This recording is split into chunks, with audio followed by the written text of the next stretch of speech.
Une simple déclaration à la télévision a déclenché une véritable tempête médiatique.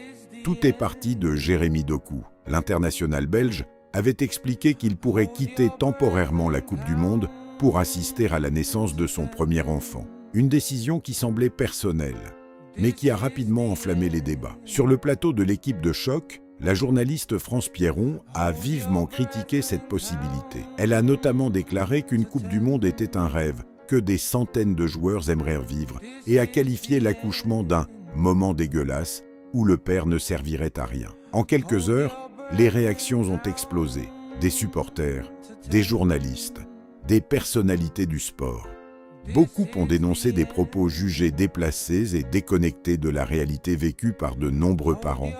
Sur le plateau même de l'émission, l'ancien champion du monde de boxe Brahim Asloum s'est opposé à cette vision.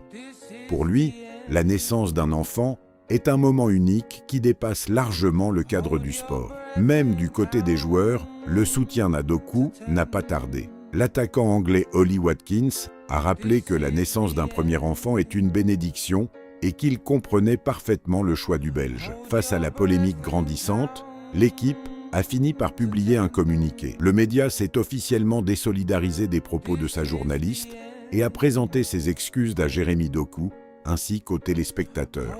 Depuis, le débat dépasse largement le football. La vraie question n'est plus seulement de savoir si Doku doit rester avec la Belgique ou rejoindre sa famille. La question est devenue beaucoup plus profonde. Peut-on reprocher à un homme de vouloir être présent pour la naissance de son premier enfant? Pour certains, une Coupe du Monde est le rêve d'une vie. Pour d'autres, assister à la naissance de son enfant est un moment qui ne se reproduira jamais. Et c'est précisément pour cette raison que cette histoire divise d'autant. Une chose est sûre, la décision finale appartiendra à Jérémy Doku.